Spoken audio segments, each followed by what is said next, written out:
ॐ अज्ञानतिमिरान्धस्य ज्ञानाञ्जनशलाकया चक्षुरुन्मीलितं येन तस्मै श्रीगुरवे नमः। नमः ॐ विष्णुपादाय कृष्णप्रेष्ठाय भूतले श्रीमते भक्तिवेदान्त स्वामिन्निति नामिने। नमस्ते सारस्वते देवे गौरवाणी प्रचारिणे निर्विशेष शून्यवादी पाश्चात्य देशतारिणे।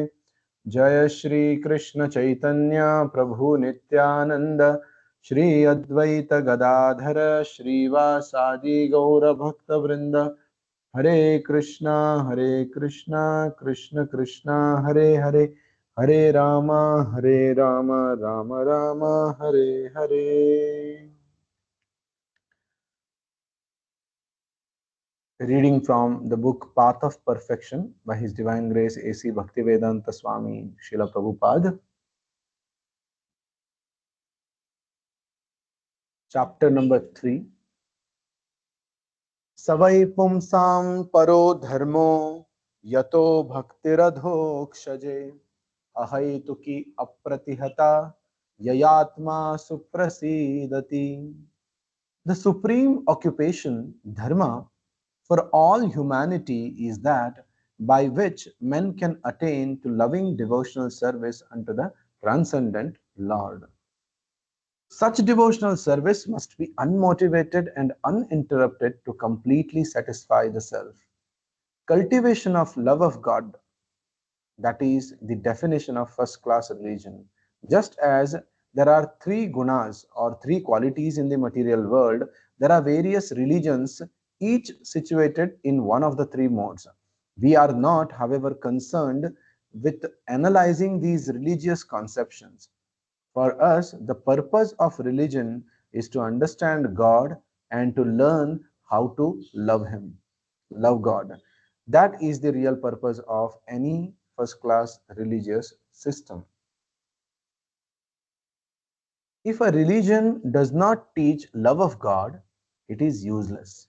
One may follow his religious principles very carefully, but if one does not possess love of God, his religion is null and void. According to Srimad Bhagavatam, real religion must be ahituki and apratihata, without selfish motivation and without impediment. By practicing such a religion, we will become happy in all respects. Savai pumsam paro dharmo yato bhaktir adhokshaje. Another name for God is adhokshaja, which means one who cannot be seen by materialistic attempts. That is to say, that God conquers all our attempts to see Him materially. The word akshaja refers to experimental knowledge, and adaha means unreachable. So, God cannot be reached through experimental knowledge. We have to learn to contact Him in a different way through submissive hearing and the rendering of transcendental loving service.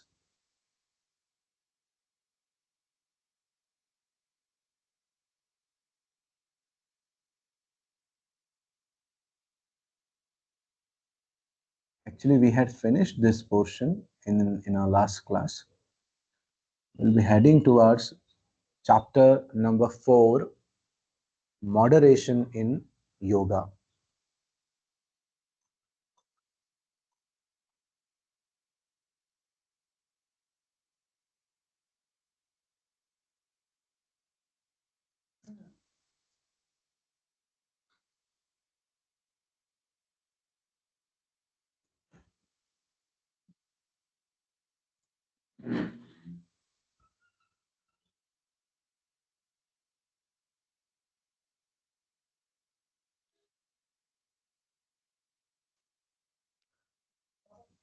In this,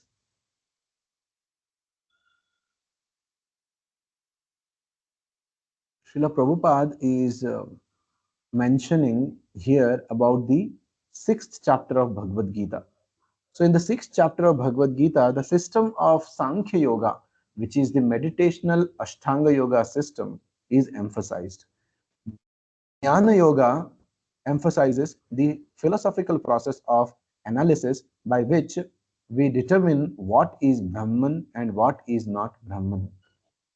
This process is known as the Neti Neti process, or not this, not that. In the beginning of the Vedanta Sutra, it is stated, Janmadi Asya Yataha.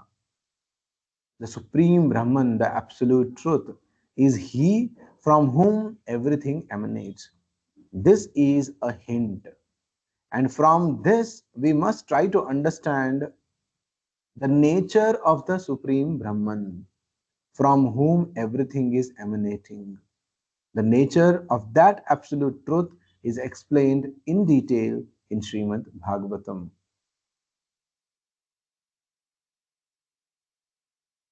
So there is a beautiful story regarding how Vyasadeva he happened to compile Srimad Bhagavatam. Vyasadeva has had written all the Vedas, divided the one Veda into four, then gave the explanation of all the Vedas in Upanishads, wrote Mahabharata, then Upanishads and Puranas, and finally, as the conclusion of all the Vedic literatures, he wrote Vedanta Sutra with the help of other exalted rishis of his time. So, after writing Vedanta Sutra, Vedanta refers to the end of knowledge. So, that was the concluding part of the Vedic scriptures. That is the end of the Vedic scriptures. And Vedanta Sutra contains the formulas, and each formula will have the details of knowledge contained in the vast Vedas. But it will be in the form of a formula, just like what is mentioned here, Janmadi Asya Yataha. The Supreme Brahman, the Absolute Truth, is He from whom everything emanates. This is the meaning of Janmadi Asya Yataha. So when you go into the details of this, you get all the knowledge from all the Vedas. So even after writing the Vedanta Sutras, Vyasadeva was not satisfied, was not happy. Just like in the previous chapter, we understood from the verse Savai Pumsam Paro Dharma Yato Bhakti Radhokshaje Ahaituki Apratihata Yayatma Suprasidati.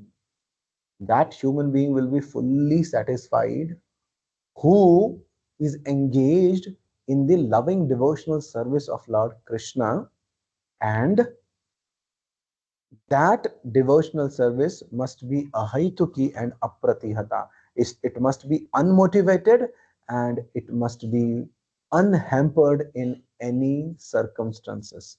Such devotional service anybody performs, he becomes completely satisfied. Now, Srila Vyasadeva, even after compiling all the Vedic literatures up to Vedanta Sutra, he was not satisfied. He was despondent. And it is then he remembered his spiritual master Narada Muni.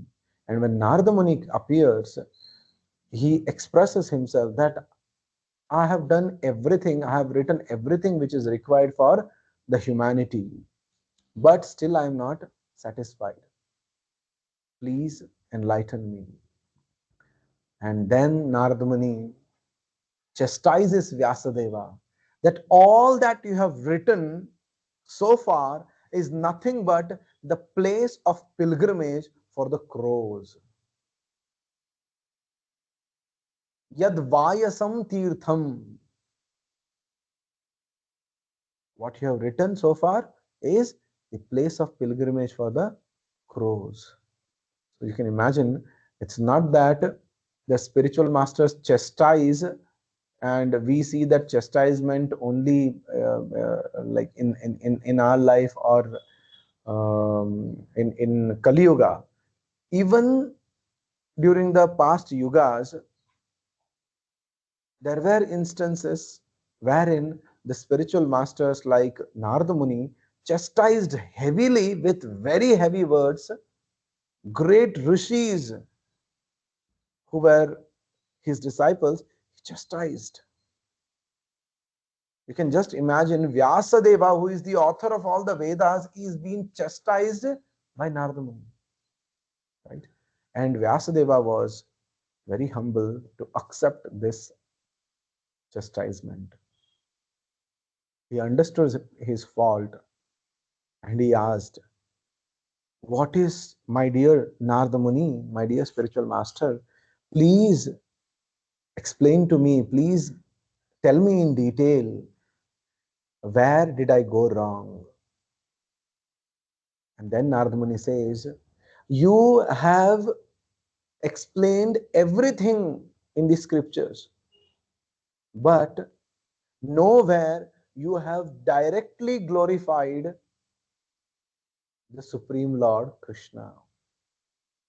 And this is the reason for your despondency, your dissatisfaction. So now you sit on the bank of Saraswati, meditate on the Supreme Lord,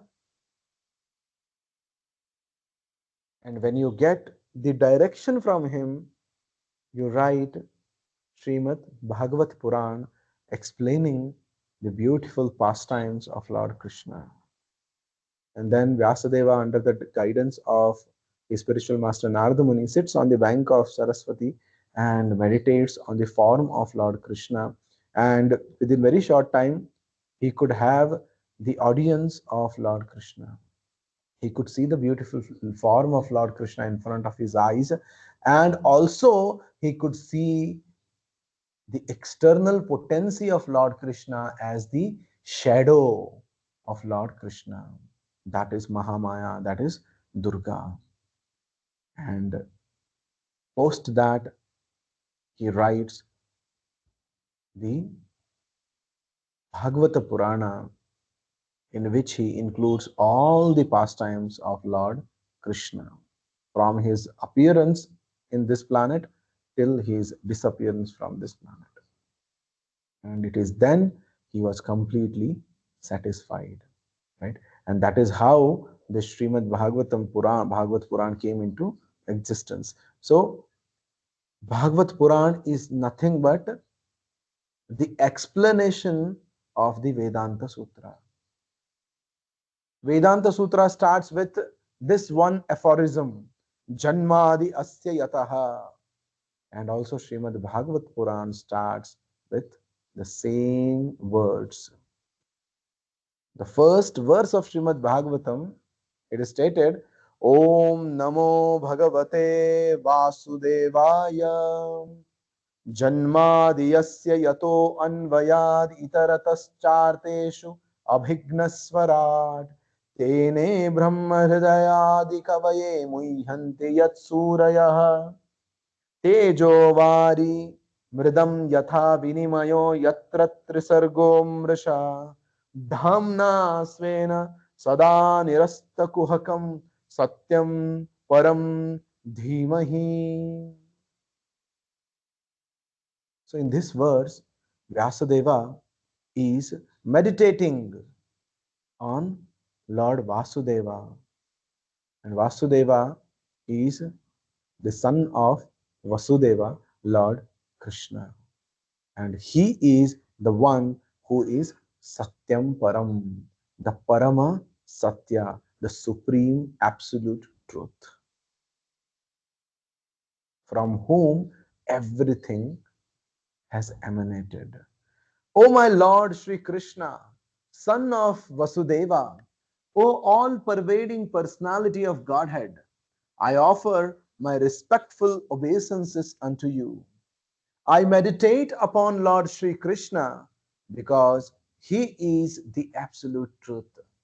Dhimahi refers to meditation. So, Satyam Param Dhimahi, I meditate on the Parama Satya, Lord Krishna. because he is the absolute truth and the primeval cause of all causes of the creation, sustenance, and destruction.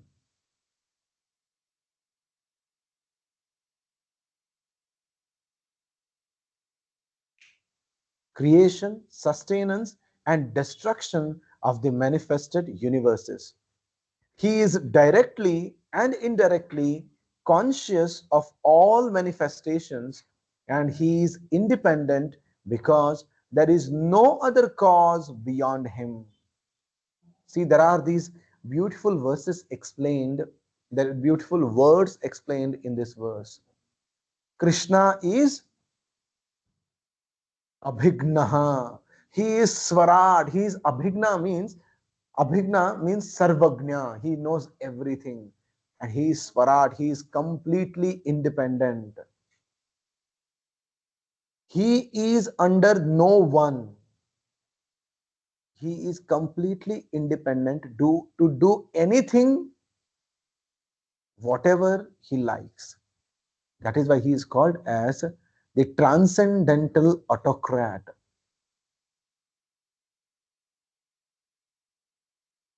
And he is the one, Tene Brahma Hridaya Adi Kavaye.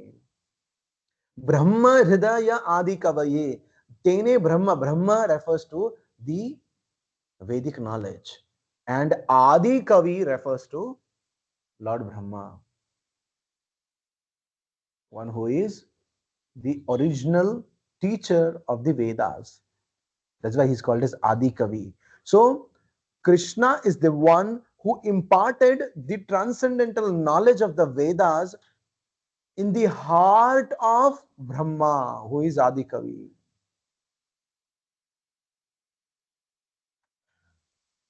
He is directly and indirectly conscious of all manifestation, Abhignaha, and he is independent because there is no other cause beyond him, Swarat. It is he only who first imparted the Vedic knowledge unto the heart of Brahmaji, the original living being. By him, even the great sages and demigods are placed into illusion. Muhyanti, they are placed into illusion. Yat Surayaha, Surayaha refers to the asura, the suras, the demigods, the devatas, and the rishis. As one is bewildered by the illusory representations of water seen in fire or land seen on water. Tejovari mridam yatha vinimayo yatra trisargo mrisha. Trisargaha, the creation, maintenance, and destruction of the universes. Krishna is the cause of all these three. Only because of him do the material universes temporarily manifested by the reactions of the three modes of material nature appear factual, right? The entire manifestation appears to us as real. Why it appears to be real to us? Because of the illusion of Lord Krishna, because of the actions of the three modes of material nature, and the three modes of material nature act under the direction of Maya, who is directly controlled by Lord Krishna. Although they are unreal, they appear to be factual. I therefore meditate upon him, Lord Krishna, who is eternally existent in the transcendental abode. Dhamna Svena Sada Nirasta Kuhakam. He is eternally situated in his Dham, his transcendental abode, which is forever free from the illusory representations of the material world. I meditate upon him, for he is the absolute truth. It's a wonderful verse, which is the first verse of Srimad Bhagavat Puran. Right?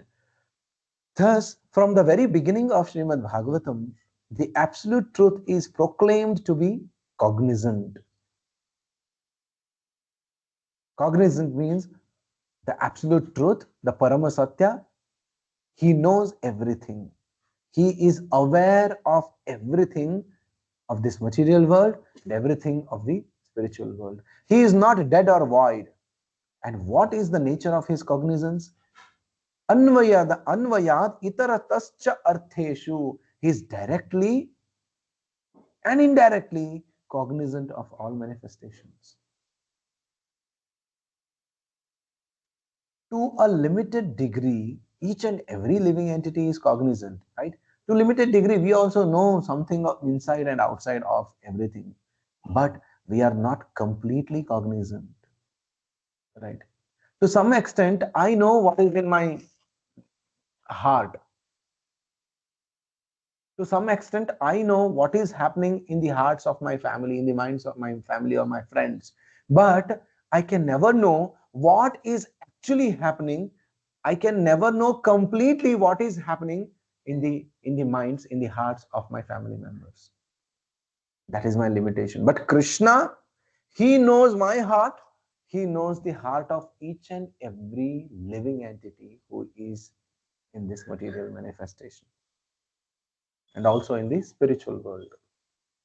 I may claim this is my head, but if someone asks me, do you know how many hairs are on your head? I'll not be able to reply, right? Of course, this kind of knowledge is not transcendental, but in Srimad Bhagavatam, it is stated that the Supreme Absolute Truth knows everything directly and indirectly.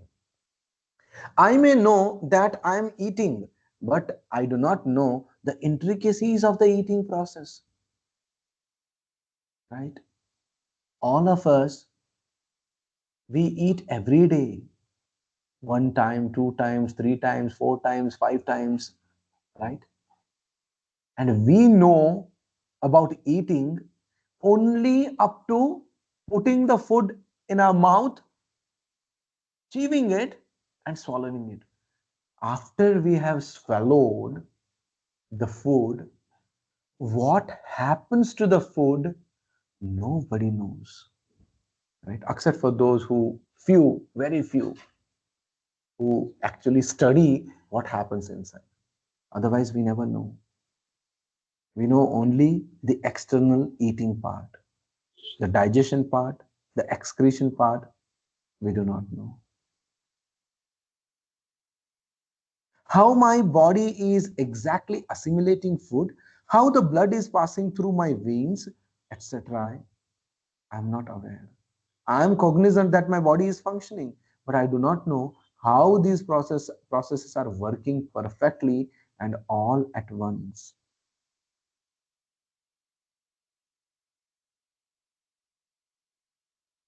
Just like the heart is pumping, right? From day one of our life, from day one, when our heart was formed in the process of the creation of my body inside the womb of my mother, from that day till the day when I leave this body, my heart is pumping without stop, no break. And we don't even realize externally that there is an organ like heart which is functioning inside me right now from the point it was my body was created, and it will function till I live in this body. Like this, there are so many things happening around us. One scientist did an experiment with a bumblebee, a small, bumblebee. He applied all the laws of aerodynamics, right? How the flights operate, right? Different kinds of measurements, right? He applied all the parameters, all the calculations of a flight to the bumblebee, right? And it was very surprising that according to the laws of dynamics, a bumblebee can never fly. Very interesting. According to the laws of aerodynamics, a bumblebee can never fly. But a bumblebee, we see it is flying, right? Its body is made in such a way that it is flying. But if you apply the external aerodynamic laws, it cannot fly. Its wings are not so big to take off, or its engine or whatever. You know? So, like this, there are many things happening in this world. There are tall trees around us. Take, for example, a coconut tree. You pour water at the roots of the coconut tree, but it reaches hundreds of feet above the ground. How it is reaching?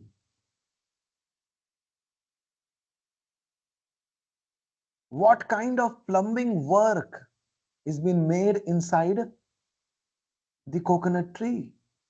That it lifts the water. Where is the motor? It lifts the water from the ground up to the tip of the leaf. Where is the mechanism? Right? So all this is happening because of the arrangements of the Supreme Lord. But I do not know how these processes are working perfectly and all at once. Right?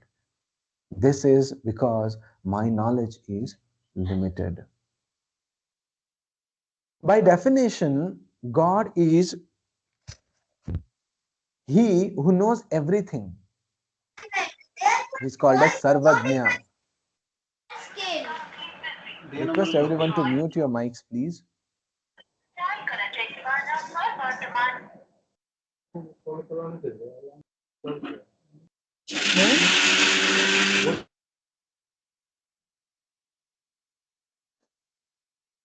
By definition, God is He who knows everything. He knows what is going on in every corner of His creation. Therefore, from the very beginning, Srimad Bhagavatam explains that the supreme truth from whom everything is emanating is supremely cognizant, abhignaha.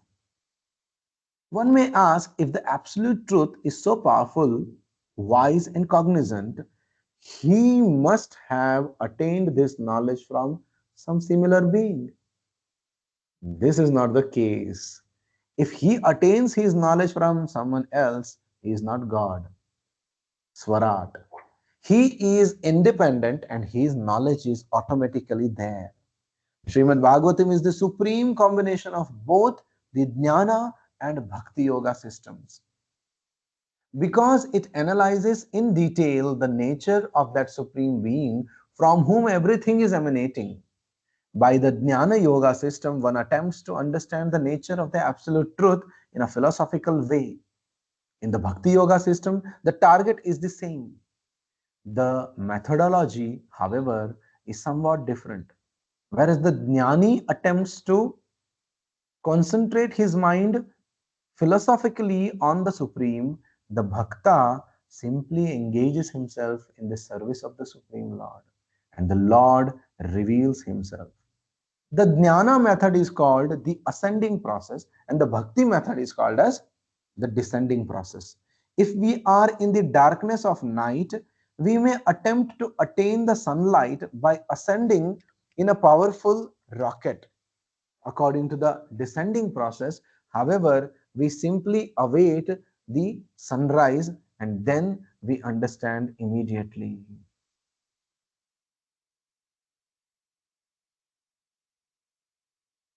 Through the ascending process, we attempt to reach the Supreme through our own endeavor, through the process of induction. By induction, we may attempt to find out whether man is mortal by studying thousands of men, trying to see whether they are mortal or immortal. This, of course, will take a great deal of time. If, however, I accept this, of course, if however I accept from superior authority the fact that all men are mortal, my knowledge is complete and immediate. Thus it is stated in Srimad Bhagavatam in the 10th canto, 14th chapter, 29th verse. My dear Lord, a person who has received a little favor from you can understand you very quickly. One of the devotees offered this beautiful prayer to Lord Krishna. But those who are trying to understand you by the ascending process may go on speculating for millions of years and still never understand you. Right? So, it is very important to know how do we understand Krishna, right? We can understand Krishna by his favor very quickly if we engage in devotional service. But if we try to understand him by the ascending process, by the process of the speculation, by the process of knowledge, if we try this process of speculation for millions of years, still will not be able to understand him. But if we try to engage in his service and if he is satisfied, he himself will reveal himself unto us. By mental speculation, one is more likely to simply reach a point of frustration and confusion and conclude, oh, God is zero. If we do mental speculation, will come to the confusion, will come to the conclusion that God is zero. God is void. God doesn't exist. If we try to understand him by knowledge. Jnane prayasa udapasya namanta eva. Lord Brahma says, give up this process of jnane prayasa udapasya. Stop trying to understand Krishna by jnane prayasa. Namanta eva. Become humble. Surrender unto Krishna. And then Krishna will reveal himself unto you.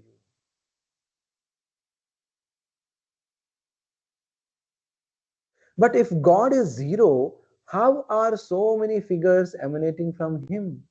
As the Vedanta says, Janmadiyasya yataha. Everything is generating from the Supreme. Therefore, the Supreme cannot be zero.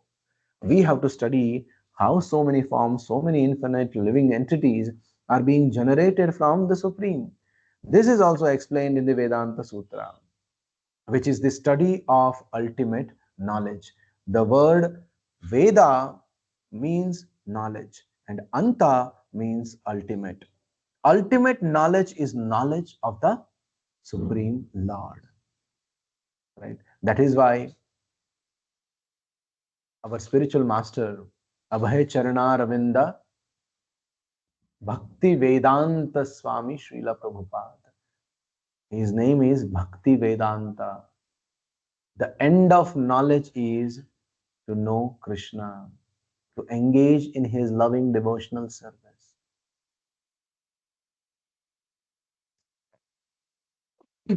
Excuse me.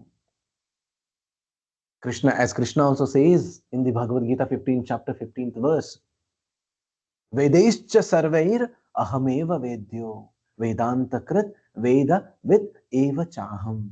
From all the Vedas I am to be known.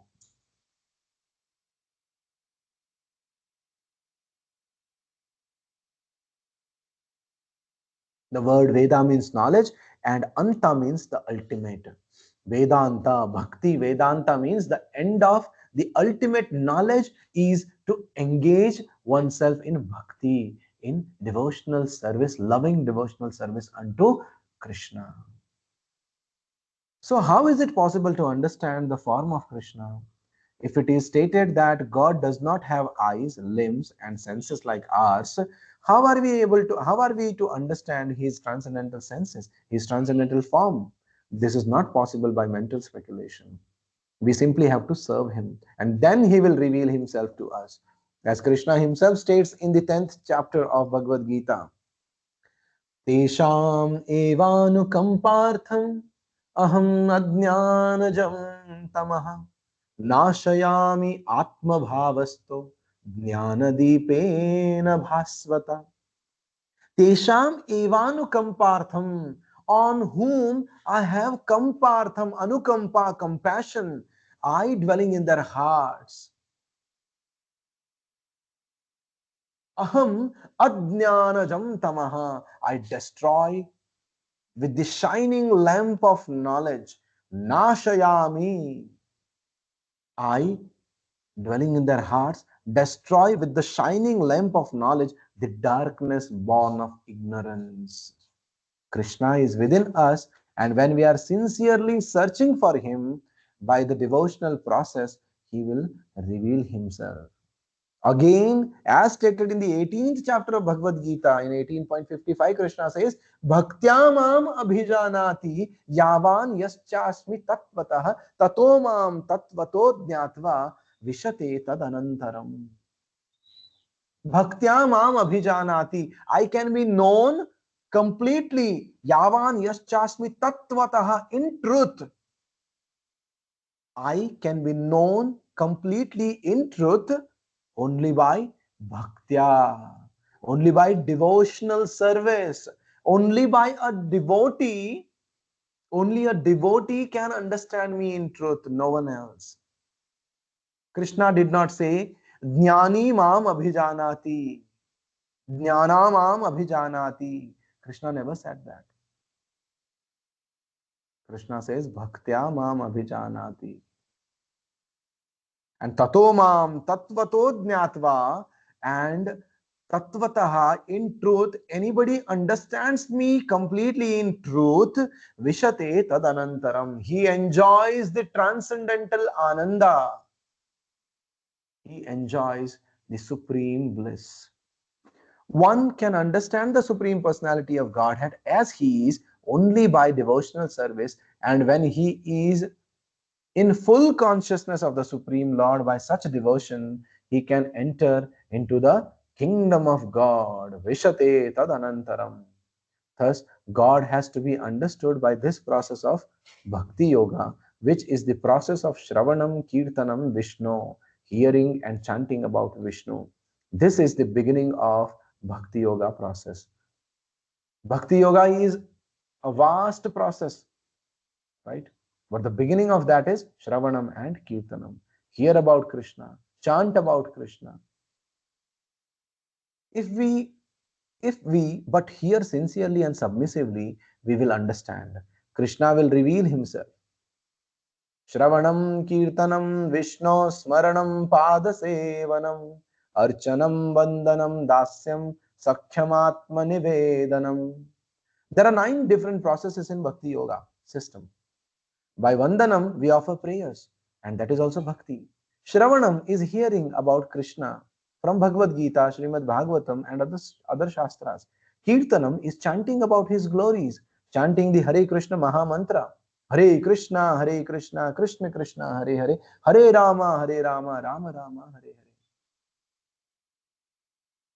This is the beginning of Bhakti Yoga process. Shravanam, Kirtanam, Vishnu. Everything is Vishnu, and meditation is on Vishnu. Smaranam. It is not possible to have bhakti without Vishnu. Krishna is the original form of Vishnu. Krishnastu Bhagavan Swayam. Krishna is the original form of the Supreme Personality of Godhead. If we but follow this Bhakti Yoga process, we should be able to understand the Supreme, and all doubts should be removed. The Ashtanga Yoga process is outlined very specifically in the 6th chapter of Bhagavad Gita. And we'll try to understand this Ashtanga Yoga process in our next session. Thank you all for joining. Vishwaguru Srila Prabhupada Ki Jai. Nitai Gaur Premanande Hari Hari Bo.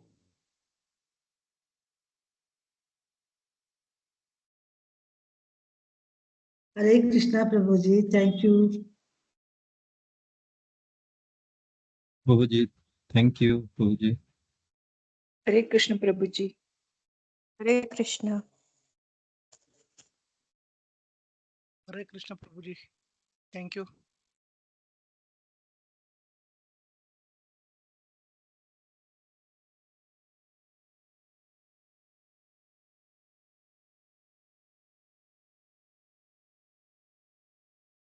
Hare Krishna Prabhuji. Thank you.